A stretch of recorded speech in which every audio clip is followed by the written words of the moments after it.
nossos internautas também. Satisfação imensa, mais uma terça-feira estarmos aqui falando em saúde na terceira idade. Doutor Belise, eu acho que é uma preocupação de todo cuidador, de todo parente de idoso. Doenças urinárias, necessariamente, elas já são infecções, elas já têm uma ligação direta. Qual é a situação? Quando eu chego para o médico diz, olha, estou suspeitando que seu pai, que sua mãe, ele pode estar aqui com algum problema urinário.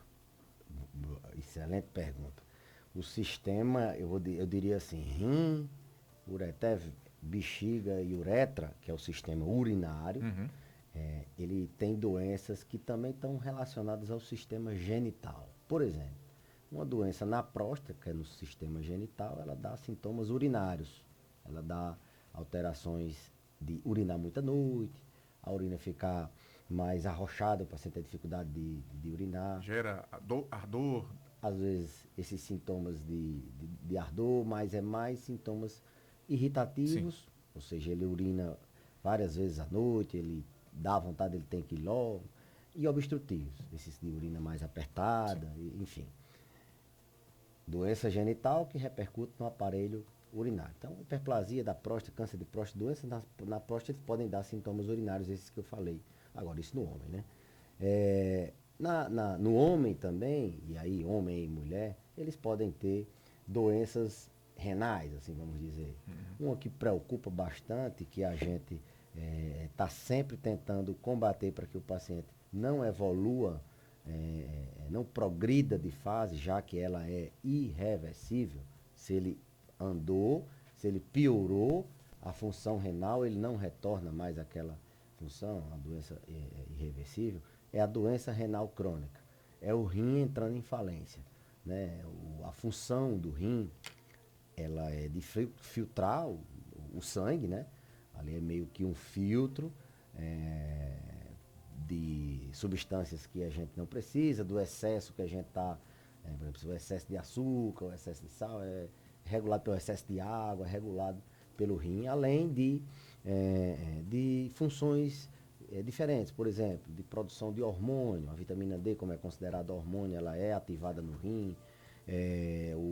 A eritropoetina é um hormônio produzido pelo rim, que quando o paciente entra em falência renal, ele perde a função desse hormônio, que está associada com uma quantidade de sangue, de hemácias, então anemia, a doença renal crônica, ela leva a anemia, alterações ósseas, e alteração na principal função, que é esse filtro, o grande filtro do organismo, que é o rim. Então, a doença renal crônica, a falência progressiva do rim, ela deve ser combatida.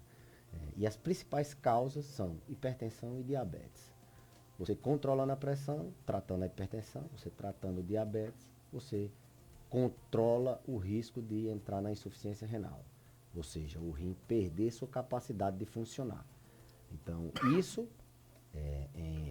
a via final disso é hemodiálise. Né? Então, quando o rim vai sendo agredido pela hipertensão, pela diabetes, tem outras causas também de doença renal, como rins policísticos, como uso de anabolizante, como pedras, cálculos, alguns tipos de cálculos podem dar uma insuficiência renal.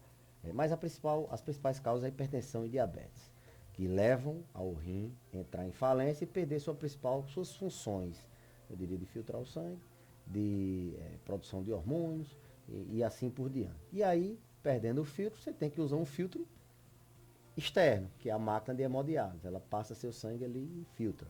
Isso, estou falando a linguagem para que as pessoas entendam. Tecnicamente, são nomes bem diferentes. Mas essa Então, é uma linguagem mais filtrada. é, então, uma das doenças do sistema, você perguntou, doenças urinárias, eu resolvi falar de sistema renal, urinário, genital, O é a idoso, doença renal naturalmente, crônica. doutor Belisa, ele tem uma tendência, eu vou chamar assim, por menos ingerir água, talvez por uma dieta determinada, enfim, a correr esse risco de falência à medida Sim. que evolui e não trata essa situação? Porque o idoso, ele tem um rim envelhecido. Eu sempre digo, a gente quando envelhece não só fica branco o cabelo, a A gente pele fica flácida não, pele enfim. flácida. Não, o rim também envelhece, todos os órgãos envelhecem. E o rim, a partir dos 40 anos, ele perde sua capacidade, sua função em média 1%. A cada década 10%. Ou seja, você quando está com 70 anos, você perdeu 30% de sua capacidade de funcionar. Ou seja, pela idade somente a gente já tem um rim menos funcionante.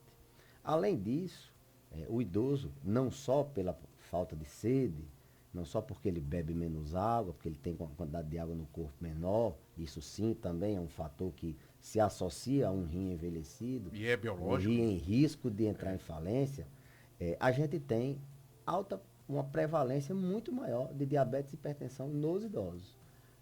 A maioria da população hipertensa, 70% dos hipertensos, 60, 70, são idosos. Então, diabéticos, metade dos diabéticos são idosos. As duas causas, os dois venenos do rim são hipertensão e diabetes e tem alta prevalência no idoso. Então, o idoso, além de ter um rim mais vulnerável, porque está envelhecido, além de esse rim não ser bem tratado, porque o idoso bebe menos água, tem menos sede, e a gente, para ter um bom rim funcionando, tem que ingerir bem líquidos. O idoso tem mais diabetes e hipertensão, que são as duas principais causas de insuficiência renal. Sem falar nos outros fatores ali, que o idoso que toma aqueles anti-inflamatórios, semana passada a gente falou da toxicidade renal dos anti-inflamatórios, remédio para dor. Então, doença renal crônica é a falência do rim. A gente, às vezes, o paciente confunde muito que toda doença no rim é cálculo. Não. Existe a litíase, né? a calculose, a pedra no rim. Ela o cálculo renal, ele dá dor, ele pode sim, logicamente, dependendo da quantidade, tem um tipo de cálculo de estruvita que ele praticamente deixa o rim sem funcionar. Às vezes um cálculo obstrui ali no ureter e esse rim não consegue excretar a urina e ele entra em falência. Muitas vezes os pacientes têm que tirar o rim, fazer uma cirurgia por causa desses cálculos, e aí ele entra assim em insuficiência renal, mas não confundir que cálculo renal gera dor, gera idas ao pronto-socorro. A dor confunde muito com a dor de coluna, né, a dor lombar, mas a dor do rim, tanto faz se fazer esforço ou não, tá em repouso, ela dói toda hora, é uma dor de intensidade maior, ela não fica dando uma dorzinha ali não. Então, quando a gente fala em insuficiência renal, a gente está falando de perda da função renal e não falando de cálculo, na maioria das vezes, não tem tanta relação. E o idoso está mais vulnerável, como a gente já falou. Então, insuficiência renal. Outras doenças, câncer de rim, câncer de bexiga, muito comum não. O principal fator de risco para câncer na bexiga é o tabagismo. Então, aquele paciente que tem câncer de bexiga, se você investigar, a grande esmagadora maioria das vezes é tabagista, câncer de próstata, e as doenças genitais. Na mulher, por exemplo, semana passada a gente falou um pouco de afecções nas mulheres, mas a gente encontra muito ressecamento vaginal. Essas mulheres têm alteração da flora vaginal, e aí elas têm ressecamento, elas têm incontinência urinária, elas têm mais infecção urinária. Infecção urinária que no idoso, lembremos, eu sempre falo isso, na maioria das vezes não se manifesta com dor na urina, ela se manifesta com confusão mental, queda. Eles entram em confusão mental antes mesmo de ter os sintomas urinários. Então, não espere o cuidador atento, ele tem que estar ali vendo. Entrou em confusão mental, corre e vai olhar a urina, se está clara, se está fedendo, a quantidade da urina. Se for numa fralda, ele percebe. Se ele olhar todo dia, a cor se altera, se está trocando menos fraldas. E aí, se for um idoso, principalmente com demências, essas são as pistas que a gente vai ter de uma infecção urinária. Então, infecção urinária é comum, principalmente na mulher. A ideia é beber, ingerir bastante líquido e manter uma higiene íntima assim, bem rigorosa. Então, doenças genitais, a mulher ela tem infecções de repetição, ressecamento, e ela tem incontinência urinária. O homem também tem. E aí vamos falar o que é incontinência urinária. A bexiga frouxa, a perda de urina sem sentir. Todo velho fede a mijo, né, eles dizem. Não, é porque é mais comum no idoso ele molhar a calcinha, molhar a cueca. Quando dá uma tosse, faz um esforço, perde urina. Vai pegar um determinado peso, enfim. Peso, perto da urina, quando tem a vontade, se ele não for logo, a urgência de ir, ou ele segura muito e a urina transborda, isso é incontinência. E se o idoso está com odor de urina, alguma coisa tem que ser feita. Primeiro que ele, se ele for lúcido, independente, ele não vai querer sair de casa. Ele sabe do odor e outra coisa, ele sabe que se der à vontade, ele tem que ter um banheiro para ir logo. Às vezes não está tão fácil. Não está tão fácil, então ele tem medo de, nessa saída de casa, tossir, molhar, muitas vezes eles têm que sair forrados, então o melhor que se tem a fazer é tratar a incontinência. Tem tratamento. Incontinência de esforço, tem tratamento, geralmente cirúrgico.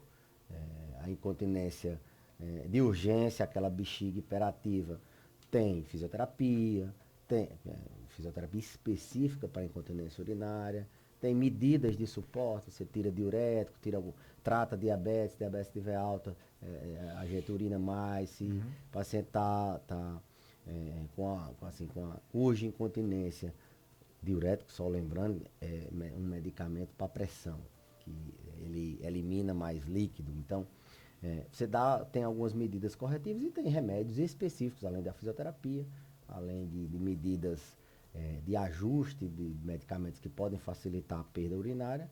Existem medicamentos específicos para controlar essa bexiga hiperativa, ou seja, ela faz o indivíduo urinar mesmo antes de ela distender, porque a gente tem os receptores na bexiga que quando ele distende, sinaliza para o cérebro que você tem que esvaziar a bexiga.